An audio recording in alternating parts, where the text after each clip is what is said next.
Jadi buat saya Gocek Bung Toel menambah legiun asing di klub-klub Liga 1 sementara profil klub Liga 1-nya masih ada itu tadi. Ya tentu tidak semua. Tetapi kan fakta berita bahwa yang nunggak gaji itu kan ada. Ini paradoks. Ini ironi gitu loh. Jadi buat saya nggak nyambung gitu loh, nggak membumi gitu loh. Dasar argumen mendorong membuka pintu lebar-lebar jadi 11 pemain asing ini apa? Oke, balik lagi di Gocek Bung Toel. Kali ini saya mau bahas soal hasil RUPS PTLIB kemarin. Terutama menyangkut keputusan 11 pemain asing yang boleh didaftarkan oleh tiap klub Liga 1, tapi 8 yang diperbolehkan. Artinya ada peningkatan dibandingkan musim lalu yang boleh mendaftarkan 8, tapi yang bermain di lapangan hanya 6. Musim besok yang akan berjalan 2025-2026 yang akan mulai kick off 8 Agustus itu boleh daftar 11 pemain asing, 8 pemain yang di lapangan. Jadi itu isu yang paling menurut saya menimbulkan tanda tanya besar. Dasarnya apa sehingga PTLIB mengambil keputusan membolehkan 11 pemain asing di klub Liga 1 gitu loh. Padahal kalau kita lihat dalam musim yang berjalan, catatan saya yang sederhana saja, dari musim-musim yang berjalan kemarin sejak PTLIB lah, gak usah jauh-jauh, sejak Ferry Paulus jadi direktur utamanya, kan isu klub yang menunggak gaji masih ada. Selalu ada berita, ada isu klub yang menunggak gaji.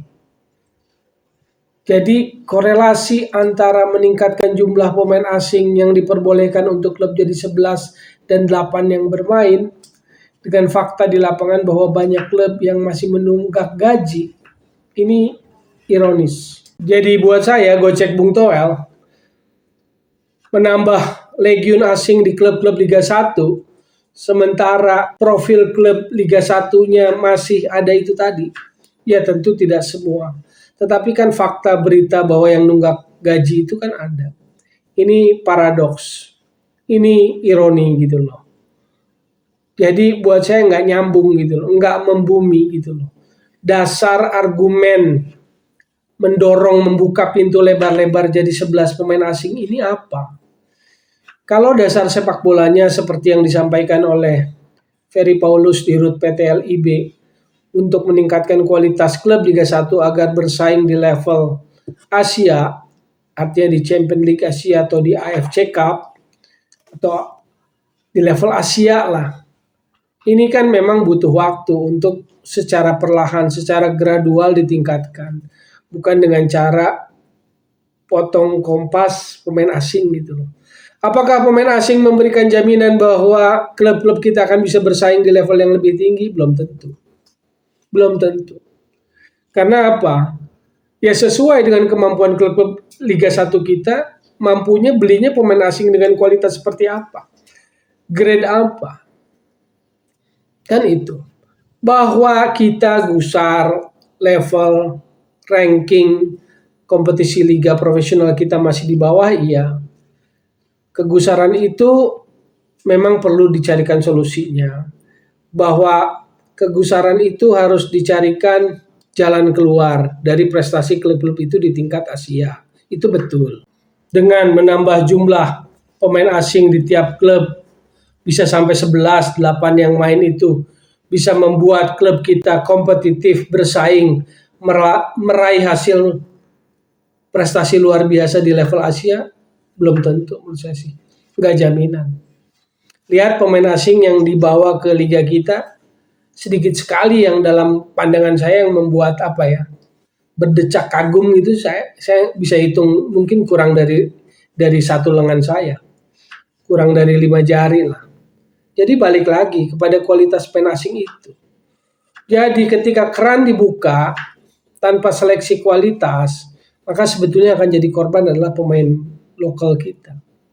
Bayangin 8 diperbolehkan di lapangan, Artinya cuma 3 slot yang bisa diisi pemain lokal kita. Ini pasti secara sepak bola punya dampak sepak bola. Bagi kesempatan pemain itu naik level, mendapatkan jam terbang. Yang ujung-ujungnya pemain timnas kita akan kesulitan mendapatkan pemain-pemain yang potensial. Gitu loh. Kenapa? Karena bagaimanapun kalau klub sudah kontrak pemain asing, katakanlah kontrak 8, ya 8 yang bukan untuk proyeksi cadangan dong. Ke-8 itu pasti untuk proyeksi pemain inti. Artinya apa? Maka akan menjadi korban pemain kita. Yang ujungnya efek dominonya adalah kualitas pemain kita untuk tim nasional. Gitu loh. Itu aspek sepak bolanya. Jadi keputusan RUPS PT LIB yang salah satu keputusannya adalah 11 pemain asing diperbolehkan, 8 akan boleh bermain di lapangan, itu sangat membingungkan saya. Dasar argumentasi sepak bolanya apa ya? Argumentasi sepak bolanya, penelaahannya, apakah melibatkan orang-orang teknikal? Direktur teknik yang katakanlah belum ada, ya ada Indra Safri gitu. Apakah melibatkan mereka? Melibatkan talent scout Simon Tahamata itu, gitu kan, heads of talent scouting gitu kan. Melibatkan, ya paling tidak kan sebetulnya technical director lah. Karena ini menyangkut potensi kualitas pemain kita yang nantinya tertutup atau peluangnya menjadi mengecil, kesempatan bermainnya mengecil, menit bermainnya mengecil karena soal 8 pemain asing yang diperbolehkan di lapangan. Gitu. Kan kalimat basinya, klisenya harus bersaing dong. Iya, nggak ada masalah dengan persaingan. Di semua level memang harus bersaing gitu. Cuma ketika klub kontrak 8 pemain asing memang untuk dimainkan sebagai inti, bukan untuk cadangan. Kalau kontrak pemain asing untuk cadangan, ngapain kontrak pemain asing? Kan logikanya begitu gitu loh. Jadi ini bukan soal semata-mata persaingan. Persaingan sih hal yang lumrah, yang natural terjadi di mana, di level manapun di sepak bola gitu, atau di olahraga manapun gitu. Tapi regulasi ini penting. Apakah regulasi sepak bola kita harus memproteksi pemain lokal? Ya, menurut saya ya. PSSI, PT LIB punya kewajiban. Dia bukan sekedar event organizer yang melaksanakan pertandingan bola, jadwal lancar dan sebagainya. Bukan sekedar itu. Tapi PT LIB punya kewajiban, punya tanggung jawab meningkatkan kualitas sepak bola profesional Indonesia. Punya tanggung jawab itu. Tidak semata-mata pertandingan kick off, perdana sampai akhir selesai, semuanya lancar dan sebagainya gitu, bukan. Tapi punya kewajiban meningkatkan kualitas permainan sepak bola Indonesia dan itu disadari saya lihat. Nah artinya apa? Berarti kita juga punya kewajiban untuk menaikkan kualitas pemain-pemain lokal yang ada di Liga 1, di level profesional. Supaya ujung-ujungnya balik lagi efek dominonya adalah ada sumber, ada materi pemain kita untuk di tim nasional gitu loh. Nah kalau yang main diisi pemain asing nanti akan makin sulit. Jadi itu tinjauan sepak bolanya. Yang saya pertanyakan dasar argumennya itu apa? Karena kalau kita mau sedikit cermat, di akhir Mei kemarin proposal 8 pemain, 11 pemain asing, 8 yang boleh main di lapangan itu sudah ditolak. Ada beritanya, ada jejak digitalnya. Kabarnya PSSI menolak proposal 11 pemain asing boleh didaftarkan, 8 boleh bermain di lapangan. Itu kalau nggak salah 25 Mei deh jejak digitalnya. Itu sudah banyak, sudah muncul berita itu. Tapi belakangan di RUPS kemarin kok muncul lagi ya proposal yang sama 11-8 ini gitu loh. Ini yang buat saya agak mengagetkan dari hasil RUPS kemarin.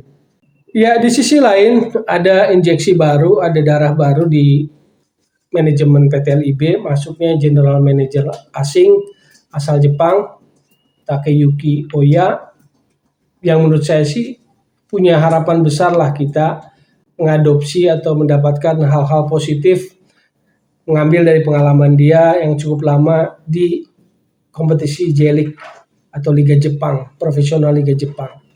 Itu hal yang oke lah, sebagai suntikan darah baru, oksigen baru yang kita punya harapan, walaupun nggak bisa langsung serta-merta lah. Karena saya pun agak mempertanyakan. Dengan tagline, dengan spirit membawa transformasi atau perubahan di kompetisi profesional kita, apakah regulasi 11 pemain asing dengan 8 pemain boleh dimainkan di lapangan itu adalah murni salah satu juga yang dibawa oleh Takeyuki Oya, GM baru, GM kompetisi dan operasional baru asal Jepang ini? Saya agak meragukan. Karena kan baru ditetapkan kemarin, masakan baru ditetapkan kemarin sudah mendorong satu isu yang sebetulnya di Mei kemarin sudah dibawa itu. Sudah dihembus-hembuskan tapi kemudian di Mei kemarin kan ditolak yang 11-8 asing ini. Nah jadi dengan nafas spirit transformasi, apakah betul regulasi 11-8 pemain asing ini juga berasal dari kehadiran Takeyuki Oya? Nah, ini pertanyaan. Jadi tentu saja masuknya Takeyuki Oya ini adalah sebuah gebrakan baru, terobosan yang tentu kita mengharapkan sebuah perubahan, sebuah atmosfer yang lebih segar, sebuah udara yang lebih segar, oksigen yang lebih segar buat sepak bola profesional kita. Liga 1 yang sudah kembali ganti nama jadi Super League gitu loh. Dan Liga 2 jadi Championship kan begitu ya. Pergantian nama lah, nggak ada yang baru lah kalau itu. Super League kan dari kemarin-kemarin juga namanya ISL, Indonesia Super League, jadi nggak ada yang baru dari segi itu. Jadi kalau rebranding dari segi nama ya semoga saya ngelihat ada perubahan-perubahan positif yang kuat gitu loh secara sepak bolanya. Dan kalau kehadiran Takeyuki Oya ini untuk mendongkrak, memboosting kualitas klub-klub kita agar bisa bersaing di level Asia, ya kita tunggu. Tapi apakah itu satu-satunya cara 11-8 formasi 11-8 pemain asing? Saya terus terang meragukan. Karena secara aspek sepak bola, saya tetap pada prinsip bahwa kompetisi profesional Indonesia itu adalah harus menjadi urat nadi jantung persepak bolaan, kawah canda di muka para pemain kita untuk bisa nanti end produknya adalah national team atau tim nasional gitu. Jadi buat saya tetap kompetisi itu kita harus bisa mendapatkan hasil dari kualitas pemain lokal. Bukan cuma rame-rame pemain asing saja yang tampil di setiap klub, ada 8 di lapangan di setiap starting line up yang bermain gitu. Jadi itulah saya merasa kok semangat transformasi dengan kehadiran Takeyuki Oya ini kok nggak senafas ya dengan formasi 11-8 pemain asing gitu loh. Argumentasi sepak bolanya rasanya belum pernah diolah menjadi sebuah diskusi yang kuat gitu loh di kalangan orang-orang teknikal. Makanya saya bingung apakah ini juga melibatkan direktur teknik, pelatih-pelatih senior. Tapi kalau ngelepin asosiasi ya memang susah ya. Ketua ini juga lagi bermasalah, lagi kena skandal. Jadi ya sulit juga kita berharap dari situ. Cuma dengan harapan semangat baru yang dihadirkan lewat GM kompetisi dan operasional baru asal Jepang ini, saya berharap regulasi lebih ditegakkan. Contohnya misalnya lisensi kepelatihan lah. Para pelatih asing yang membajiri Liga 1 ini coba dicek apakah betul memenuhi syarat yang pro license itu. Gitu loh. Karena mereka bukan hanya head coach aja tapi juga asisten coach, juga goalkeeper coach gitu loh. Juga physical coach, fitness coach gitu kan. Jadi mohon dicek dalam konteks penegakan aturan regulasi sesuai dengan semangat yang dibawa yaitu transformasi. Walaupun soal formasi 11-8 itu balik lagi saya kok belum sependapat ya. Nafasnya sama gitu loh. Transformasi dengan kehadiran regulasi 11-8 itu kok buat saya nggak sama gitu loh. Apalagi nih ya, yang saya tahu di Jepang sendiri itu di J League One itu kan cuma 5 pemain asing yang dibolehkan bermain di lapangan. Hanya 5. Korea juga kisarannya seperti itu. Korea League ya, antara 5 sampai 4 deh kalau nggak salah. Nah kita kan kemarin juga udah maksimal banget tuh. 8 yang boleh didaftar, 6 yang boleh main. Hanya dalam tempo satu musim regulasi asing berubah lagi menjadi 11-8. Ini yang sebetulnya patut dipertanyakan kepada PT LIB. Makanya saya juga nggak yakin kalau ini adalah bagian transformasi yang dibawa oleh GM kompetisi dan operasional yang baru PT LIB, Takeyuki Oyasang gitu loh. Saya nggak yakin gitu loh. Ini mengancam persepak bola Indonesia, mengancam kualitas pemain-pemain lokal kita untuk mencapai kualitas maksimumnya. Itu yang memprihatinkan dari hasil RUPS PTLIB kemarin. Gocek Bung Toel, ciao.